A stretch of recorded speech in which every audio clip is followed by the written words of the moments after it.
எல்லாமே எதிராக இருந்தாலும், மனுஷர் எல்லாரும் எதிராளிகளாய் மாறினாலும், என்னோடு இருக்கிற கர்த்தர் சர்வ வல்லமையுள்ளவர், எனக்கு அவர் நன்மை செய்வார். அல்லேலூயா.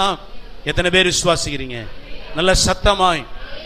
அது வேலையா இருக்கட்டுங்க, தொழிலா இருக்கட்டும், ஊழியமா இருக்கட்டும், குடும்ப காரியங்களா இருக்கட்டும், பிள்ளைகளுக்கு குறித்த காரியம், கர்த்தர் செய்ய நினைத்தது நிச்சயம் என்ன செய்வார்? செய்வார். அவர் உங்களுக்கு சொன்ன வார்த்தை ஒன்றே என்ன செய்யாது. நீ வாசித்து பாருங்க, யோசுவாவின் புத்தகத்துல 21:45 வாசிங்க. கர்த்தர் இஸ்ரவேல் குடும்பத்தாருக்கு சொல்லி இருந்த நல் வார்த்தைகள் எல்லாம் ஒரு வார்த்தையும் எல்லாம் நிறைவேறிற்று. அல்லேலூயா. சத்தமா சொல்லுவோமா? எவ்வளவு அற்புதமான வார்த்தை பாருங்க. இஸ்ரவேல் ஜனங்களுக்கு கர்த்தர் சொன்ன நல் வார்த்தையில ஒண்ணு கூட தவறி போலையாம், எல்லாம் நிறைவேறிற்று.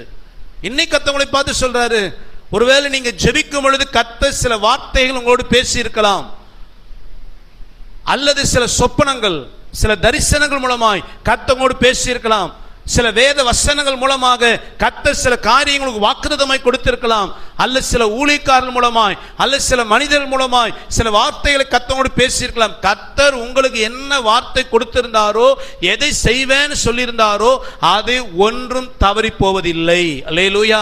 ஒருவேளை காலதாமதம் வரலாங்க. சில நேரங்களில் சில வாக்குத்தத்தங்களை நாம் விசுவாசித்து ஆண்டவர் சொன்ன ஜெபம் பண்ணிட்டு இருப்போம். ஆண்டவரே, இந்த வாக்குதை நீ சொல்லியிருக்கிறீங்கல்ல, இந்த விஷயத்தை குடும்பத்தில் செய்யணும் ஆண்டவரே, விசுவாசி. அப்படி நீயும் வீட்டாரும் ரட்சிக்கப்படி, என் வீட்டார் ரட்சிக்கப்படணும். ஒருவேளை இந்த வாக்குத்தத்தை நீ ஜெபித்துக் கொண்டிருக்கலாம், பொருளாதாரத்துக்காக வாக்குத்தத்தங்களை வைத்து ஜெபித்துக் கொண்டிருக்கலாம். நீங்க சில வாக்குத்தத்தங்களை விசுவாசத்தோடு ஜெபித்துக் கொண்டே இருக்கும் பொழுது, ஜெபிக்கும் பொழுதெல்லாம் ஒரு சமாதானம் வந்திருக்கும். ஆனா இன்னும் அந்த வாக்குத்தத்தம் நிறைவேறாமல் இருந்திருக்கலாம். நமக்குள்ள சோறு வரும். நான் ஜெபிக்கும் பொழுதெல்லாம் கர்த்தர் செய்வேன்னு ஒரு சமாதான பதில கொடுக்கிறாரு, ஆனா இன்னும் எனக்கு நடக்கலையே. சோர்ந்து போகாதீங்க. நீங்க விசுவாசத்தோடு ஜெபிக்கும் பொழுது கர்த்தர் பதில் கொடுத்தார்ல, செய்வேன்னு சொன்னவர் ஏற்ற காலத்துல உங்க குடும்பத்தை ரட்சிப்பார், பொருளாதாரத்தை ஆசீர்வதிப்பார், உங்க குடும்பத்தின் காரியங்களில ஒரு மாற்றத்தை கட்டாயம் கர்த்தர் தருவார். அல்லேலூயா. ஏன்னா அவர் சர்வ வல்லமையுள்ள தேவன். அவர் சொன்ன காரியம் ஒன்று தவறி போவது இல்லை. உங்க வாழ்க்கையில கர்த்தர் எதை செய்யணும்னு குறித்திருக்கிறாரோ, எதற்காக நீங்க போராடி கொண்டிருக்கிறீர்களோ, அதை கர்த்தர் நிச்சயம் செய்து முடிப்பார். அல்லேலூயா. ஆகவேதான் ஆபிரகாம் சொல்றாரு, நான் சர்வ வல்லமையுள்ள தேவன், எந்த சூழ்நிலையில் நான் உனக்கு அற்புதம் செய்வேன், உனக்கு சொன்னதை நிறைவேற்ற முடியும். இது சொல்லிட்டு நான் சர்வ வல்லவர், நான் செய்து முடிப்பேன்னு சொன்ன கர்த்தர் ஒரு கண்டிஷனையும் அங்க வைக்கிறாரு. என்ன கண்டிஷன்? நான் சர்வ வல்லமையுள்ள தேவன், நீ எனக்கு முன்பாக நடந்து கொண்டு உத்தமனாய் இரு. இதுதான் கண்டிஷன். ஆபிரகாமுக்கு கர்த்தர் தன்னை வெளிப்படுத்திட்டு, ஆபிரகாமே, நான் உனக்கு சர்வ வல்லமையுள்ள தேவனாய் இருப்பேன். உனக்கு நான் என்ன சொன்னேனோ, உன் சரீரம் செத்து போயிருந்தாலும், உன் மனைவி சரீரம் செத்து போயிருந்தாலும், உன்னை ஜாதிகளுக்கு தகப்பனாக்குவேன், உன்னிலிருந்து பெரிய பெரிய ஜாதிகள் எழும்பும், நான் சொன்னதை உனக்கு நிச்சயம் என்ன செய்வேன்?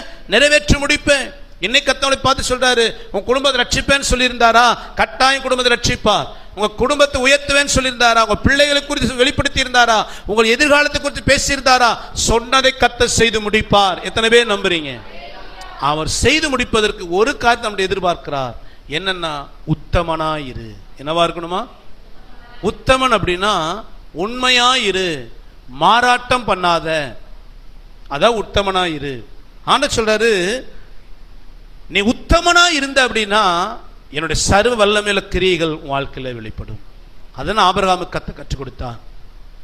எதிலே உத்தமத்தை கர்த்தர் எதிர்பார்த்தார், அதான் இன்னைக்கு பார்க்க போறோம். வேதத்துல ஆபிரகாம் ஒரு நல்ல தேவ மனுஷன், ஆனா அந்த ஆபிரகாமை பார்த்து கர்த்தர் சொன்னார், உத்தமனாய் நட அப்படின்னா நம்மளை கொஞ்சம் ஆராய்ந்து பார்க்கணும். தேவன் நம்மிடத்துல அந்த உத்தமத்தை என்ன செய்யறாரு? எதிர்பார்க்கிறார். சில நேரங்களில் நம்முடைய வாழ்க்கையில வாக்குத்தத்தங்கள் எல்லாம் கிடைத்திருந்தோம், அல்லது சில நேரங்களில் நம்முடைய வாழ்க்கையில கர்த்தர் யார் என்பதை நாம் அறிந்திருந்தோம்.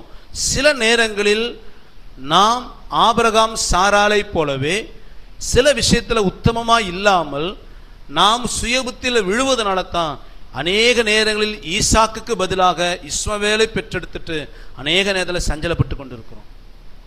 இன்னைக்கு கொஞ்சம் நம்ம ஆராய்ந்து பார்த்து, ஆண்டவர் சொல்றாரு, ஆபிரகாம் முதல்ல தப்பு பண்ணி ஒரு இஸ்மவேலை பெற்றெடுத்துட்ட, இனிமேல் உத்தமனாய் நட, இன்னொரு இஸ்மவேல் உனக்கு வேண்டாம். ஆகவேதான் கர்த்தர் சொல்றார் உத்தமனாய் நட. எதுல உத்தமத்தை எதிர்பார்த்தா? வாசிங்க ஆதியாகமம் 17:11 வசனத்தை வாசிங்களேன். உங்கள் நுனித்தோலின் மாம்சத்தை விருத்த சேதனம் பண்ண கடவீர்கள். அது எனக்கும் உங்களுக்கும் உள்ள உடன்படிக்கைக்கு அடையாளமாயிருக்கும். 13 வாசிங்க. உன் வீட்டிலே பிறந்த பிள்ளையும் உன் பணத்திற்கு கொல்லப்பட்டவனும் விருத்த சேதனம் பண்ணப்பட வேண்டியது அவசியம். இப்படி என் உடன்படிக்கை உங்கள் மாம்சத்திலே நித்திய உடன்படிக்கையாக இருக்க கடவுது. எனக்கு முன்பாக நடந்து கொண்டு உத்தமனாய் இருன்னு சொன்ன கர்த்தர் ஒரு உடன்படிக்கை பண்ணுகிறார். என்ன அப்படின்னா, உன் வீட்டுல பிறக்கிற எந்த ஆண் பிள்ளை 8வது நாள் என்ன செய்யப்படணும்? விருத்த சேதனம் பண்ணப்பட வேண்டும். ஒருவேளை பிறந்த பிள்ளையா இருக்கலாம், அதை நீ காசு கொடுத்து வாங்கி உனக்கு சொந்தமாக்கின பிள்ளைகளா இருக்கலாம். எந்த பிள்ளையா இருந்தாலும் ஆண் பிள்ளை விருத்த சேதனம் பண்ணப்பட வேண்டும். இப்ப ஆண்டவர் உத்தமனாய் நடன்னு சொன்னாரு, அதே சமயம் விருத்த சேதனம் பண்ணுன்னு சொல்றாரு. ஏன் விருத்த சேதனம் பண்ண சொன்னார்? உத்தமமான வாழ்க்கையை விருத்த சேதனம் என்ன சம்பந்தம்? எதை கர்த்தர் எதிர்பார்க்கிறார்? ஒரு வேகம் பார்க்க போறோம். உத்தமனாய் எதில நடக்கணும்? வாசிங்க அந்த ஆதியாகமம் 12 அதிகாரம் முதல் 3 வசனம். கர்த்தர் ஆபிரகாமை நோக்கி, நீ உன் தேசத்தையும் உன் இனத்தையும் உன் தகப்பனுடைய வீட்டையும் விட்டு புறப்பட்டு நான் உனக்கு காண்பிக்கும் தேசத்துக்கு போ. நான் உன்னை பெரிய ஜாதியாக்கி உன்னை ஆசீர்வதித்து உன் பெயரை பெருமைப்படுத்துவேன். நீ ஆசீர்வாதமாயிருப்பாய். உன்னை ஆசீர்வதிக்கிறவர்களை ஆசீர்வதிப்பேன், உன்னை சபிக்கிறவனை சபிப்பேன். பூமியில் உள்ள வம்சங்கள் எல்லாம் உனக்குள் ஆசீர்வதிக்கப்படும் என்றார். நல்ல கவனிங்க. ஆபிரகாமை கர்த்தர் அழைக்கும் பொழுது அநேக வாக்குறுதிகளை கொடுத்தார். அதெல்லாம் விசுவாசத்தோட ஏற்றுக்கொண்டு தான் ஆபிரகாம் எங்க போறன்னே தெரியாம கானான் தேசத்துக்கு என்ன செய்தாரு? பிரயாணம் பண்ணார். விசுவாசத்துல தான் பயணத்தை ஆரம்பிச்சா. அவ்வளவு ஒரு விசுவாசம் கர்த்தர் மேல ஆபிரகாமுக்கு. அதைத்தான் எபிரேயர் 11:8 வாசித்தீங்கன்னா, விசுவாசத்தினாலே ஆபிரகாம் தான் போகிற தேசம் இன்னதென்று அறியாமலே என்ன செய்தாராம்? போனாராம். ஆபிரகாமுடைய ஆரம்ப வாழ்க்கை பார்த்தீங்கன்னா, கர்த்தரையும் அவர் வார்த்தை மாத்திரம் நம்பி இருந்த ஒரு வாழ்க்கை. ஆண்டவர் போன்ட்டா எங்க போனோன்னு கேள்வி கேட்காம கிளம்புற ஆள் ஆபிரகாம். நாம அந்த 1000 கேள்வி கேட்போம். லொக்கேஷன் அனுப்பிட்டீங்களா? அங்கே போனேன்னு ரிசீவ் பண்ணுறதுக்கு ஆட்கள் இருப்பாங்களா? நான் போனேன் எங்கே தங்குறது? எனக்கு அக்கமடேஷன் எங்கே?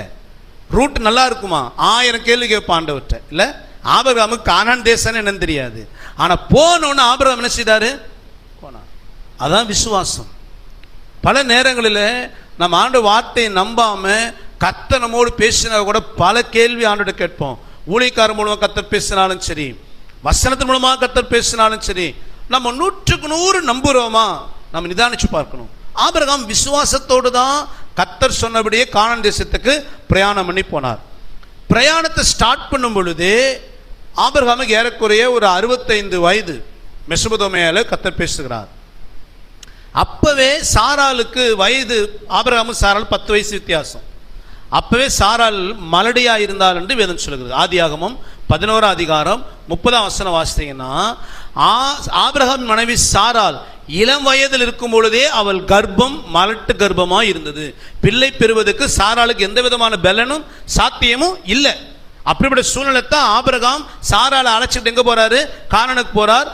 மலட்டு கர்ப்பமாய் சாராள் இருக்கும் பொழுதே கர்த்தர் சொல்லிட்டாரு, உன்னை ஒரு பெரிய ஜாதி ஆக்குவேன்னு சொன்னார். அப்ப ஆபிரகாமுக்கு விசுவாசம் இருந்துச்சு. என் மனைவி மலடியா இருந்தாலும் என் மனைவி மூலமா எனக்கு ஒரு பிள்ளையை கொடுக்க கர்த்தரால முடியும். விசுவாசத்தோட கானானுக்கு பிரயாணம் பண்றாரு. போன இடத்துல 10 வருஷம் வாழ்ந்த பின்பு தான் ஆகாரை மறுமனையாட்டியாக சாராள் நினைச்சு தான் கொடுத்தான். ஏன்? ஏற்கனவே சொன்ன 10 ஆண்டுகள்ல ஒரு காலதாமதம் உண்டாகுது. 10 வருஷமா பிள்ளை பிறக்கல. இன்னைக்கு நாளைக்கு, இன்னைக்கு நாளைக்கு, இன்னைக்கு நாளைக்கு, இப்படியே டிலே ஆயிட்டே இருக்குது. 10 வருஷம் ஆனோடனே ஹஸ்பண்ட் ஒய்ஃப் முடிவுக்கு வந்துட்டாங்க, இனி கர்த்தர் நம்பினா ஜோலி நடக்காது. அல்லேலூயா. இனி யாரை நம்பினா? கர்த்தர் தருவேன்னாரு. ஆனா 10 வருஷம் ஆயிடுச்சு, என்ன வரல? இப்போ நம்ம தான் ஒரு முடிவு எடுக்கணும். எப்படி? எப்படி? நீ நானும் புருஷன் பொண்டாட்டி நம்ம 2 பேர் சேர்ந்து முடிவு எடுப்போம். ஆகாரை மறுமனையாட்டே எடுத்துக்கொள். அல்லேலூயா. கர்த்தரா சொன்னார் ஆகார கல்யாணம் பண்ண சொல்லி? ஆகார் மூலம் வீடு கட்டப்படும் கர்த்தரா சொன்னார்? இல்ல. இந்த 2 பேரும் காலதாமதத்தை பார்த்தார்கள். ஆரம்பத்தில் இருந்த அந்த உத்தம விசுவாசம் தடுமாற ஆரம்பித்தது. கர்த்தர் மேல இருக்கிற விசுவாசம் குறைய ஆரம்பித்தது. தங்கள் பலத்தை நம்பினார்கள், புத்தியை நம்பினார்கள், உலக காரியங்களை நம்பினார்கள், ஆகார் மேல நம்பிக்கை வைத்தார்கள். தாங்கள் செய்கிற சரி என்று சொல்லி தங்கள் புத்தியின் மேல் நம்பிக்கை வைத்து கர்த்தருடைய வார்த்தை மீறி சுய இஷ்டத்தில் நடந்தார்கள். அல்லேலூயா.